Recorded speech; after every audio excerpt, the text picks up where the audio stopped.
Good evening, traveller. Tonight I want to tell you about a walk I took through Whispergrove, a forest I know well, that led me somewhere I did not expect, through a quiet portal and into a small village you may know better than I did at the time, where music, laughter, and a simple evening at a humble inn nearly came to an early end. So settle in, and let us unfold this story together. There are days when the forest feels especially complete, not louder, not brighter, simply finished in its own quiet way, as though nothing more is expected of it for the time being. Those are often the days when something new appears. I had been walking without intention, following a path that curved because it always had.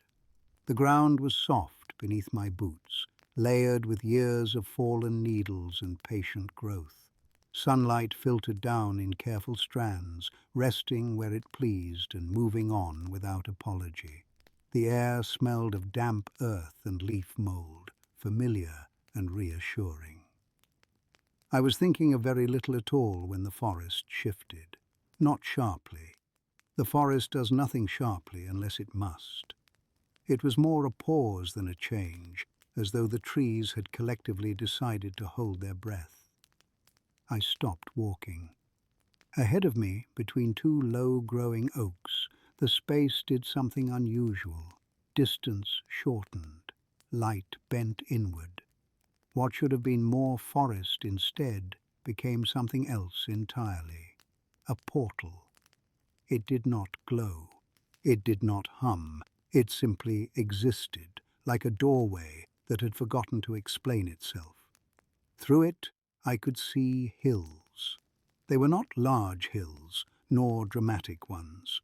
They rolled gently, softened by grass that looked carefully kept without appearing controlled. Set into their sides were small round doors, painted in colours chosen for pleasure rather than statement. Smoke rose lazily from chimneys. Somewhere laughter drifted, unhurried and unforced. The sight carried no warning. If anything, it felt inviting. Not in the sense of beckoning, but in the way a well-lit room does when you happen to glance inside. So I stepped through. The air on the other side was warmer, thicker with the scent of growing things. The ground felt different beneath my feet, firm but forgiving, worn smooth by countless steps taken without urgency. I stood at the edge of a village. It revealed itself gradually, as though allowing me time to adjust. Paths curved instead of intersecting. Fences followed the land's natural inclinations rather than correcting them. Gardens spilled outward in cheerful disobedience, heavy with vegetables and flowers planted close together as though they enjoyed the company. A wooden sign stood just ahead, its surface weathered by years of sun and rain. The letters were carved deep, darkened by time and touch, and painted over often enough that they had softened at the edges. Hobbiton, it read. The name meant nothing to me, but it meant everything to the place. I stepped past the sign and into the village proper. Life unfolded around me in small, satisfying motions. Someone knelt in a garden, humming quietly, while adjusting the soil around a plant that already looked well cared for.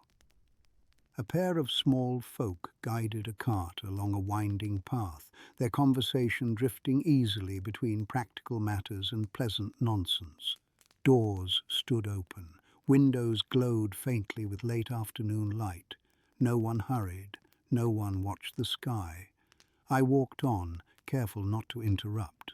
At first, I was simply another figure moving through the lanes. Then someone noticed. He stood near a fence, hands resting on the top rail, watching the world with content attention. When his eyes found me, they lingered, not with suspicion, but with interest. "You are not from around here, are you?" he asked. His voice held no edge, only curiosity. "No," I said, "I'm not." He smiled, pleased rather than concerned. "That's what I thought." He gestured down the path with an easy motion of his head. "You've arrived on a good evening," he said. "There's to be a gathering shortly." "A gathering?" I asked. "At the Green Dragon Inn," he replied, as though that explained everything. "Music, singing, the usual sort of thing." He considered me for a moment. "You should come along," he added, "if you're passing through." "How soon does it begin?" I asked. 10 minutes, he said. "Perhaps a few more. Time behaves itself here mostly." He gave me directions that sounded straightforward when spoken aloud. They were not.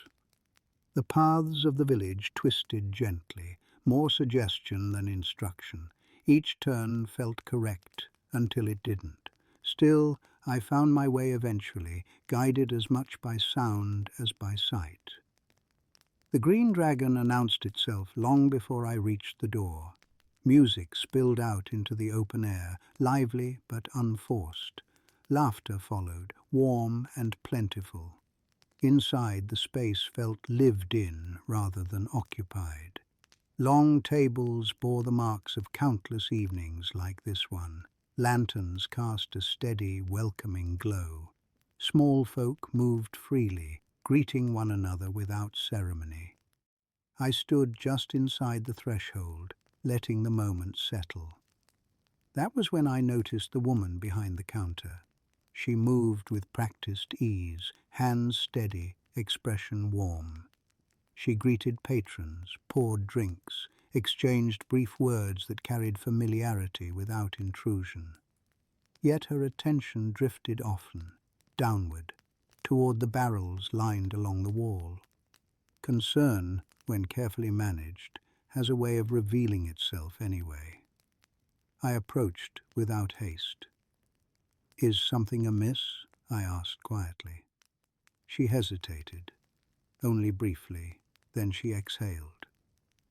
"The ale," she said. "It's causing trouble." She explained in simple terms. One barrel had leaked. Another had emptied far sooner than expected. A third refused to cooperate entirely. None of it disastrous alone. Together it formed a problem that would arrive precisely when the evening reached its height. I listened. "I can help," I said when she finished. She studied me for a moment, measuring, not mistrusting. "There may be a way," she said slowly.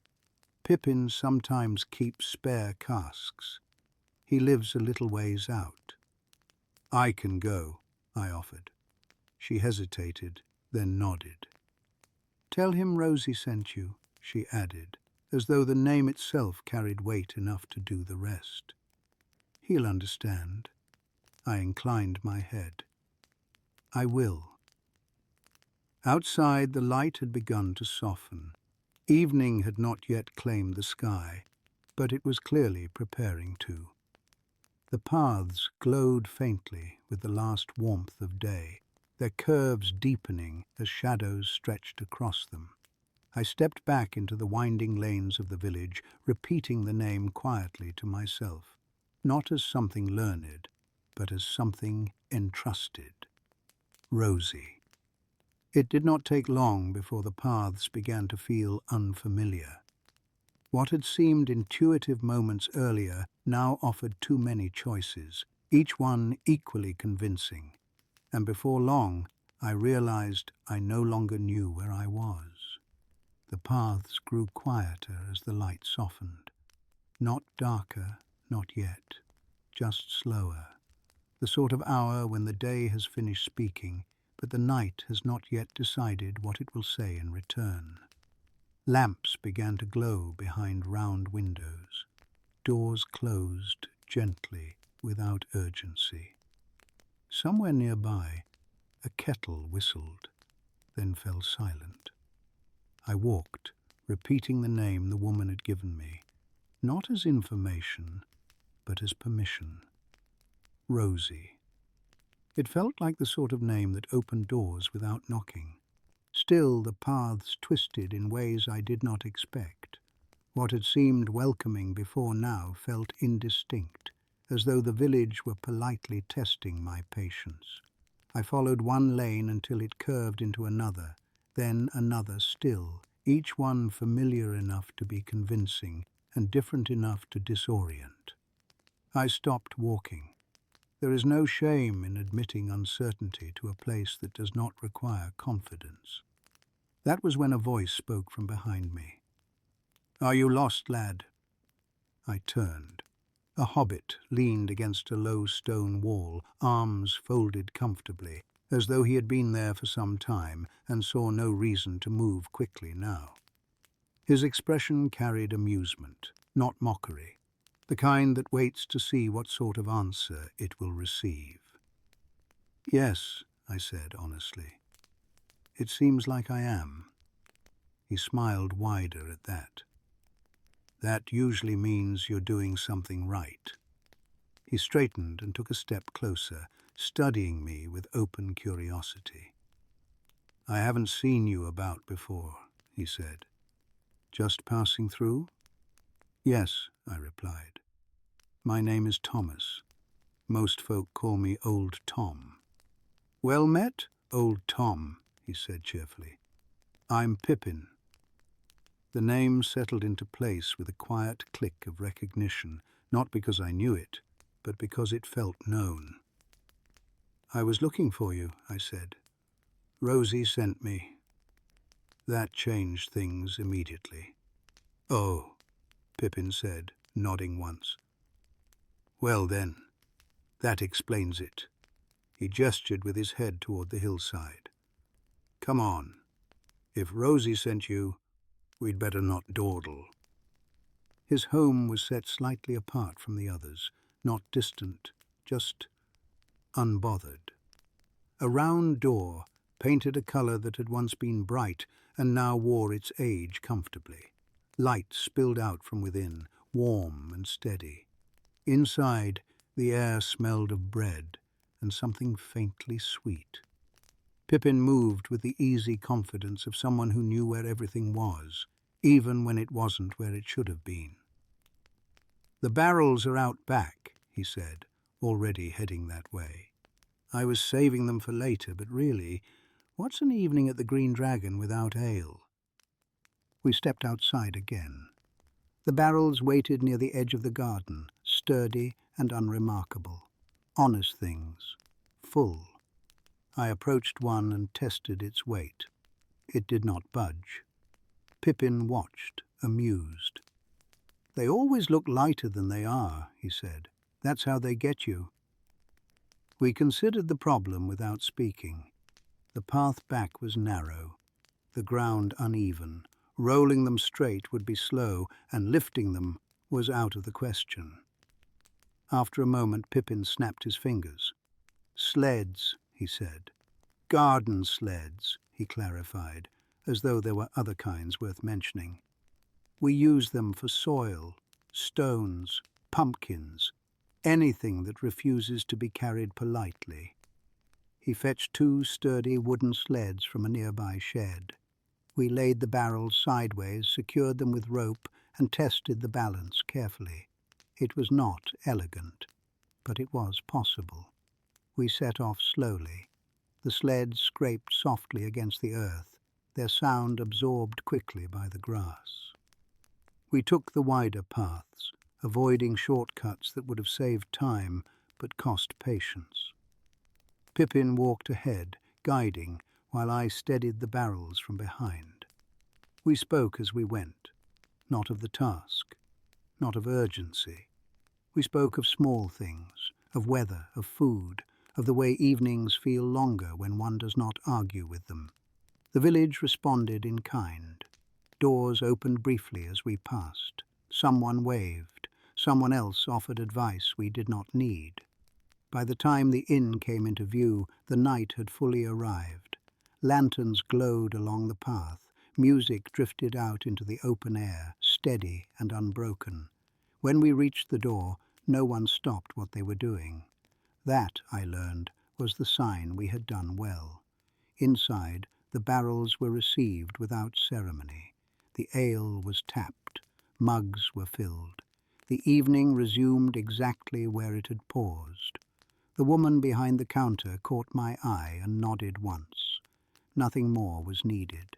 I stayed a while, long enough for the music to soften, long enough for conversations to wander, long enough for the night to feel complete.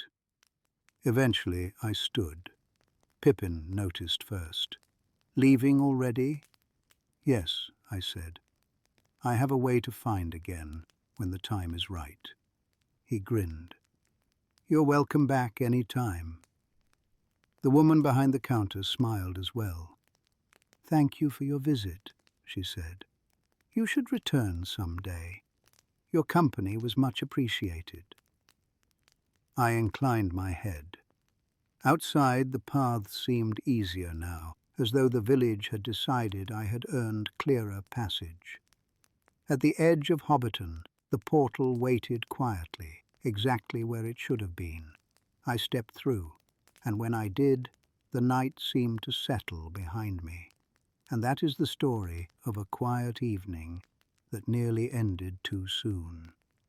Of a village I did not know, an inn that refused to fall silent, and a few barrels of ale that found their way home just in time.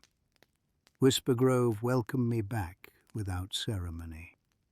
The forest did not ask where I had been, nor what I had done. It simply allowed me to return. Some worlds remember you for what you change, others remember you for what you help continue. That night, nothing was altered. No great balance was restored. No songs were written. And yet, the evening carried on exactly as it should have. Warm, complete, unbroken. The fire beside you burns low now. The forest rests, and the paths ahead are quiet once more. Good night, my friend. May your travels be gentle, and may you always find your way to places where even the smallest kindness is enough.